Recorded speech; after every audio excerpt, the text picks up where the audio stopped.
and welcome again in the next topic, combination of resistances. In our previous video, we had learned about the resistances. Now we will discuss about the combination of resistances. Right? You know, in many electrical appliances, desired or required current is useful, right? So to get a required or desired current in any circuit, we will use resistances or the combination of resistances, right? अब हमें क्या होता है अलग अलग electrical places में हमें अलग अलग करंट चाहिए होती है हमारे घर में वोल्टेज सप्लाई होती है 220 वोल्ट तो सर्किट में भी बहुत ढेर सारे कंपोनेंट को अलग अलग करंट की रिक्वायरमेंट होती है तो हम रेजिस्टेंसेस के कॉम्बिनेशन को यूज करके उस रिक्वायर्ड और डिजायरेबल करंट तक हम आ जाते हैं अब देखते हैं किस तरीके से हम कनेक्ट कर सकते हैं how we will connect the resistances so there are basically two types of combinations known as series connection and parallel connection so the resistance can be connected in two ways resistances in series and resistances in parallel right so how we know the resistances is connected in series so in layman word या मोटे तौर पर अगर करें when two or more resistances combination is said when two or more resistors are connected single resistance is not a combination right so two or more resistances makes a combination right when two or more resistances are connected end to end are connected end to end then that type of combination is known as series combination, right? So here we have three resistances R1, R2, R3, and they are connected end to end or lengthwise. We can say this is the combination is lengthwise. They are connected end to end consecutively, लगातार consecutively in order इन्हें हमने क्या किया है connect किया है तो AD के क्रॉस कंडक्टर रजिस्टर R1 है BC के क्रॉस R2 और C के क्रॉस R3 ठीक एंड AB के क्रॉस AD के क्रॉस हमने बैटरी यहाँ पे लगा दी ठीक है voltage B is applied across AD so when we combine these resistances in lengthwise then they mutually together and they affect the total resistance right when R1 R2 and R3 are connected in series what is the equivalent resistance what is the effect of these three resistors connected in series so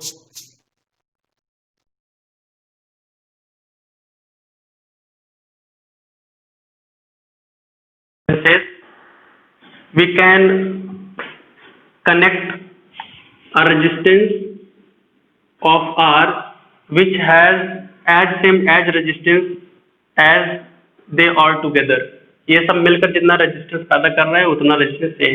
इसलिए इस resistance को हम बोलते हैं क्या equivalent resistance in तीनों के mutual effect equal है लेकिन ये इक्विवेलेंट रेजिस्टेंस हम कैसे निकालेंगे अभी देखते हैं इक्विवेलेंट रेजिस्टेंस बोलते हैं यार इनके कॉम्बिनेशन का रेजिस्टेंस इन्हें बोलते हैं कंबाइंड रेजिस्टेंस तो काफी नाम होता है ये कैपिटल आर देख रहे हैं इसका नाम combined resistance total resistance equivalent resistance resultant resistance तो न्यूमेरिकल्स में या क्वेश्चंस में कभी ऐसे करके आता है टोटल रेजिस्टेंस पूछे तब भी इसकी बात कर रहा है कंबाइंड रेजिस्टेंस बोले तब भी इसकी बात कर रहा है इक्विवेलेंट रिजल्टेंट ठीक है तो इन तीनों के बराबर हमने यहाँ पे एक आर रेजिस्टेंस दे दिया ठीक है इसका पूरा डेरिवेशन है आपके पीडीएफ में दिया गया है पीडीएफ में जाकर से देख लीजिए पूरा डिस्कस नहीं करेंगे लेकिन फिर भी थोड़ा सा मैं बता दूंगा चलो ठीक है अब देखिए सीरीज कनेक्शन में क्या होता है अब यहाँ से जब वोल्टेज इसके क्रॉस अप्लाई करेंगे तो करंट फ्लो होगी और हायर पोटेंशियल से positive terminal negative terminal higher potential से लोअर पोटेंशियल की तरफ करंट फ्लो होती है हमें पता है तो करंट डायरेक्शन ये होगी और ये आई करंट किस इस रेजिस्टेंस में भी जाएगा और ये आई करंट इस रेजिस्टेंस में भी जाएगा, आई इसमें भी जाएगा, आई इसमें भी जाएगा, आई इसमें भी जाएगा। ठीक है, लेकिन जैसे हमें पता है V इक्वल टू क्या होता है, आई आर होता है। ठीक है, और V प्रोपोर्शनल हमने V equal to I R से पता लगा कि प्रोपोर्शनल आर है, यानी और सब का रेजिस्टेंस अलग अलग, यानी रेजिस्टेंस अगर अलग अलग होगा तो V भी क्या होगा, अलग अलग होगा। R1 के लिए V1 होगा, यानी जब करंट जाएगी इसमें R1 के लिए यहाँ कुछ पोटेंशियल ड्रॉप होगा, सबका रेजिस्टेंस तो अलग अलग है, सबका रेजिस्टेंस अलग है तो वहां वोल्टेज ड्रॉप अलग अलग होगा। R1 में मान लेते हैं V1 वोल्टेज ड्रॉप हुआ, R2 में V2, R3 में V3, और इन सब का और इसके अक्रॉस एडी अक्रॉस कितना वोल्टेज है, जितना बैटरी का है, क्योंकि यहाँ पे कोई रेजिस्टेंस तो लगा नहीं हुआ है, यहाँ पे कनेक्टिंग वायर है, तो बैटरी के अक्रॉस जितना वोल्टेज भी है उतना एडी क्रॉस वोल्टेज होगा, और AB across V1 voltage, BC के अक्रॉस V2 वोल्टेज ड्रॉप हुआ और CD अक्रॉस V3 हुआ। तो हम यहाँ से समझ सकते हैं जो टोटल बैटरी का वोल्टेज था V, वो किसके बराबर होगा, V1 plus V2 plus V3। भाई AB का, BC का और CD अक्रॉस जितना वोल्टेज उसका सम AD के अक्रॉस जितना वोल्टेज उसके बराबर होना चाहिए। तो V इक्वल टू क्या होता है, V1 plus V2 plus V3। हम बिल्कुल सिंपल वे में दिखा रहे हैं। अभी इसको होता है by Ohm's law I R, हमें पता है सर्किट में आई करंट वैल्यू है, तो भाई जब इक्विवेलेंट रेजिस्टेंस आर होगा उसमें भी आई ही करंट की वैल्यू होगी, तो भी इसको क्या बोलेंगे, आई के आर जो है इन तीनों के इक्विवेलेंट मैंने माना है, equivalent resistance capital R. P1 में कितना हो जाएगा, P1 में आई करंट जा रही है, रेजिस्टेंस R1 है, V1 के लिए करंट तो तीनों में सेम होगी, I1 I2 I3 होगा नहीं, I1 I2 I3 सब I के बराबर होगा, सब में सेम करंट जाएगी। तो सबसे सिंपल तरीका क्या होता है सीरीज कनेक्शन को जानने का, इस सारे रेजिस्टेंसेस में करंट क्या होती है, सेम होती है। ठीक है, सारे रेजिस्टेंसेस में करंट होती है सेम, तो बहुत ढेर सारा ज्योमेट्रिकल फिगर बनाया गया होता है, उसमें आप इन टू गेट कनेक्शन या लेंथ वाइज कनेक्शन समझ के सीरीज कॉम्बिनेशन को पता नहीं लगा सकते। तो वहां पे आपको देखना होगा कि रेजिस्टेंस में करंट सेम जा रही है, अगर दोनों रेजिस्टेंसेस में जितने भी रेजिस्टेंसेस हो उसमें करंट अगर सेम जा रही है, इसका मतलब वो क्या है, सीरीज कनेक्शन में। तो आई यहाँ भी हो जाएगा I R one I R two, सब में करंट सेम है, V को होता है आई आर, V करंट क्या हो जाएगा आई आर थ्री। अब आप देख सकते हैं आई कॉमन ले लेंगे, ठीक है, यहाँ से आई कॉमन ले लेंगे, आई इसमें सब टर्म में आई कॉमन ले लेंगे, तो मैं यहीं पे इरेज कर दे रहा हूँ, आई कॉमन ले लिया, बाहर निकाल लिया, आई से आई कैंसिल हो गया, तो आर इज क्या हो गया, R1 plus R2 plus R3। Simple सी बात है, ज्यादा टेंशन लेने की जरूरत नहीं है, R is to R1 plus R2 plus R3। यानी कहने का मतलब दिखना है जो सीरीज कनेक्शन होता है, सीरीज कॉम्बिनेशन होता है, उसका जो कंबाइंड रेजिस्टेंस होता है वो इंडिविजुअल रेजिस्टेंसेस के सम के बराबर होता है। तो हमें पता लगा the combined resistance in series combination is equal to the sum of individual resistances. अगर मैं बोलूं एक 4 ओम का रेजिस्टेंस है, एक 2 ओम का रेजिस्टेंस है, अगर मैं सीरीज कनेक्शन में हम कंबाइन करें तो उसका इक्विवेलेंट रेजिस्टेंस है, उसका कंबाइंड रेजिस्टेंस कितना होगा, तो 4 + 2 6, यानी 4 को और 2 को जोड़ दिया 6 हो गया, 6 ओम का रेजिस्टेंस बन गया। तो जिस तरह के रेजिस्टेंस हमें जरूरत होती है हम कॉम्बिनेशन लगा के उस डिजायर्ड रेजिस्टेंस को मिल जाता है। अब हमें V पता है, डिजायर्ड रेजिस्टेंस पता है, तो करंट कितनी आएगी हमको पता हो जाएगा। तो अलग अलग इलेक्ट्रिकल डिवाइसेस का यूज किया जाता है। तो नेक्स्ट कॉम्बिनेशन है क्या, रेजिस्टेंसेस इन पैरेलल। तो पैरेलल कॉम्बिनेशन क्या होता है, तो resistance when 2 or more resistances are connected parallelly one to another. अगर पैरेलली एक दूसरे के पैरेलली हम इसे कनेक्ट करें बिटवीन द सेम पॉइंट, यहाँ पे देखते हैं AB के क्रॉस लगा है, BC क्रॉस, CD क्रॉस, सब अलग अलग पॉइंट के क्रॉस लगे, लेकिन यहाँ पे देख रहे हैं जो तीनों रेजिस्टेंसेस हैं R1 R2 R3 तीनों सेम पॉइंट AB के क्रॉस ही लगाए गए हैं पैरेलली। तो when 2 or more resistances are placed parallelly one another between the same 2 points, then that type of connection is combination is parallel combination. ठीक है, तो यहाँ पे देखेंगे, अब इसके बारे में थोड़ा सा जान लेते हैं। यहाँ देखिए R1 R2 R3, यहाँ पे वोल्टेज क्या है, V लगा है, तो इसका हमें इक्विवेलेंट रेजिस्टेंस पता लगाने के लिए इसमें मैंने कैपिटल आर मार रखा है, ठीक है। ये कैपिटल आर कैसे निकालेंगे, तो यहाँ पे जिस तरह से यहाँ बताया गया, तो इक्विवेलेंट रेजिस्टेंस होता है या कंबाइंड रेजिस्टेंस होता है, उनके इंडिविजुअल रेजिस्टेंसेस के सम के बराबर होता है। लेकिन पैरेलल कॉम्बिनेशन में क्या होता है, जो कंबाइंड रेजिस्टेंस या इक्विवेलेंट रेजिस्टेंस का रेसिप्रोकल इक्वल होता है अलग अलग रेजिस्टेंसेस के रेसिप्रोकल के सम के बराबर, राइट। वैसे बोलेंगे in layman wise you can say they are connected in parallelly because all the three resistors are connected between the 2 points are A and B, right। तो इसका भी डेरिवेशन बिल्कुल इसके तरीके से होगा, सेम टू सेम, बस थोड़ा सा डिफरेंस होगा, तो देखते हैं क्या डिफरेंस है। तो पूरा कंप्लीट नहीं बता रहा है, ठीक है। ओके, तो R1, R2 and R3 there are three resistances which are connected in parallel between the points A and B, and between point A and B we applied potential difference of voltage of V, as this is the positive terminal and it is the negative terminal, so the current flows from positive to negative, so current flows in this direction A to B, right। Now the voltage across AB is V, जो battery का voltage होगा वही AB के cross वही voltage होगा जो battery का होगा, क्योंकि यहाँ पे कोई रेजिस्टेंस लगा नहीं, और AB के क्रॉस वोल्टेज से भी और AB के क्रॉस से ही R1 भी लगा हुआ है, तो ये R1 के क्रॉस वोल्टेज होगा V, R2 भी AB के क्रॉस AB पॉइंट के क्रॉस से लगा तो उसका भी वोल्टेज होगा V, R3 भी AB क्रॉस लगा इसका भी इसके भी क्रॉस होगा वोल्टेज V। कहने का मतलब क्या है, पैरेलल कॉम्बिनेशन की सबसे बड़ी पहचान क्या होती है, पहचान ये होती है कि अगर आपको काफी ढेर सारे रेजिस्टेंसेस का नेटवर्क दिया हो तो वहां पे आप कौन से पैरेलल है वो आसानी से बता सकेंगे आप। तो वहां पे सिंपल सा तरीका क्या है वो आप देखेंगे, कौन से ऐसे रेजिस्टेंसेस का कॉम्बिनेशन, कौन से एक या दो से ज्यादा ऐसे कौन से रेजिस्टेंसेस हैं जिनके जो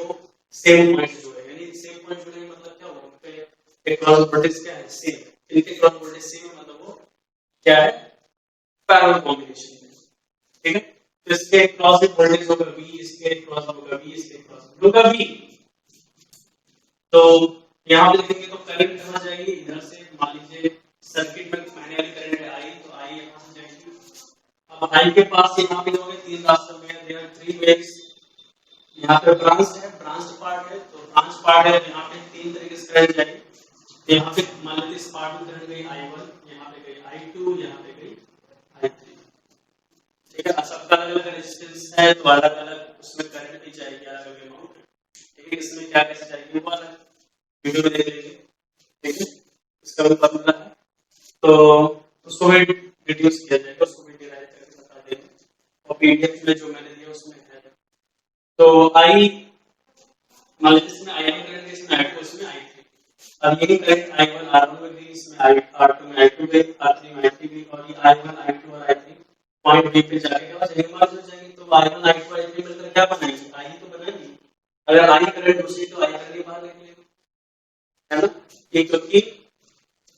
चार्जेस क्या है कंजर्व होंगे, चार्जेस बीच से गायब हो नहीं जाएंगे, ये वायर को छोड़ के भाग गए, तो अगर I करंट गई I से ही तो I1 I2 I3 अलग हुआ था, तो I1 I2 I3 मिलकर I ही बनाएंगे, यहाँ से भी करंट I ही निकलेगी। इसका मतलब क्या समझाते हैं, I इक्वल्स क्या हो जाएगा I1 plus I2 plus I3, and from Ohm's law we know that V is equals to IR, so I is equals to V by R। अब R1 R2 R3 के म्यूचुअल इफेक्ट के बराबर इसके equivalent resistance हम क्या मान लेते हैं R, मान लेते हैं इन तीनों की जगह एक रेजिस्टेंस R है जो इन तीनों के बराबर है, उसके लिए क्रॉस हमने वोल्टेज भी लगा रखा है, और ऑब्वियसली सर्किट में करंट कितनी बह रही है, I बह रही है, तो इसमें भी I बह रही है करंट, सो I इक्वल्स क्या होता है V by R, V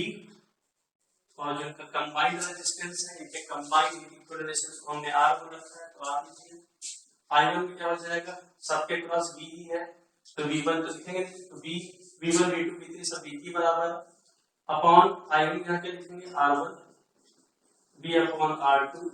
V upon R3, V सब में कॉमन है, कॉमन ले लेंगे, ये पे हम कर दे रहे हैं, यहाँ पे b लिख दिया 1/1, b से b हो गया कैंसिल, तो 1/r is equal to 1/r1 plus 1/r2 plus 1/r3। तो इस तरीके से फॉर्मूला इस तरह से इसका डेरिवेशन हो जाएगा। सो क्या हो गया, parallel combination, the reciprocal of the combined resistance is equal to the sum of the reciprocal of the individual resistances. तो इसमें यहाँ पे एक बात हमें ये भी समझ में आ रही है कि सीरीज कॉम्बिनेशन पे इंडिविजुअल रेजिस्टेंसेस का सम क्या हो रहा था, सबका सम हो जा रहा था। यहाँ पे क्या हो रहा है, इंडिविजुअल रेजिस्टेंसेस के रेसिप्रोकल का सम हो रहा है। अगर मेरे पास 4 ओम 2 ओम के दो रेजिस्टेंसेस हैं, इनको अगर हम कंबाइन करें तो उनका जो टोटल रेजिस्टेंस होगा वो क्या हो जाएगा, बढ़ जाएगा। मान लीजिए मेरे पास एक R1 की वैल्यू 4 ओम है, R2 की वैल्यू 2 ओम है, R3 की वैल्यू 3 ओम है, तो इनका इक्विवेलेंट क्या आएगा, सबका सम आएगा 4 to 6 3 9 ओम। तो जो इक्विवेलेंट रेजिस्टेंस है वो इंडिविजुअल से भी ज्यादा होगा, 4 to 3 सबसे ज्यादा होगा 9। ठीक है, अगर मेरे पास पैरेलल कॉम्बिनेशन में क्या होता है, अगर पैरेलल कॉम्बिनेशन रेजिस्टेंस जोड़ते हैं तो इंडिविजुअल जो रेजिस्टेंस हम जोड़ रहे हैं उनसे भी कम हो जाता है रेजिस्टेंस। ठीक है, तो ये कैसे हो जाएगा, उसका 2-3 एस्पेक्ट है, आप मैथमेटिकली भी हाथ देख लेंगे क्यों कम हो जा रहा है, और वैसे भी आप थ्योरेटिकली भी समझ जाएंगे। ठीक है, तभी इतना डिस्कस नहीं करेंगे। तो मान लीजिए 6 ओम का एक रेजिस्टेंस है R1 और R2 एक 3 ओम का रेजिस्टेंस है, तो इक्विवेलेंट रेजिस्टेंस कितना हो जाएगा 1/r इसको इन दोनों के इंडिविजुअल रेजिस्टेंसेस, इंडिविजुअल रेजिस्टेंस के रेसिप्रोकल का सम यानी 1/r1 प्लस 1/r2, तो 1/r is equal to 1/6 plus 1/3, ऐसे कितना आ जाएगा 6 आ जाएगा, 6 1 जा 6 3 2 जा 6, तो 1/r इज इक्वल टू हो जाएगा 3/6। तो 3/6 का आंसर होगा, नहीं ये तो कंबाइंड रेजिस्टेंस का रेसिप्रोकल है। तो अभी क्या करना पड़ेगा, इसे इन्वर्स करना पड़ेगा, 1/r को पलटेंगे तो r हो जाएगा, डिवाइड करना पड़ेगा, दोनों तरफ प्रोसेस सेम करनी होगी। इनमें जो लेफ्ट हैंड है राइट हैंड करेंगे, 6/3 मतलब कितना हो जाएगा 2 ओम हो जाएगा। तो देखिए 6 और 3 दोनों से कम आ गया 2। ठीक है, तो आगे के न्यूमेरिकल्स में ये कंसेप्ट काम आएगा, इसको समझ लीजिए। तो thank you so much, we will meet in next video.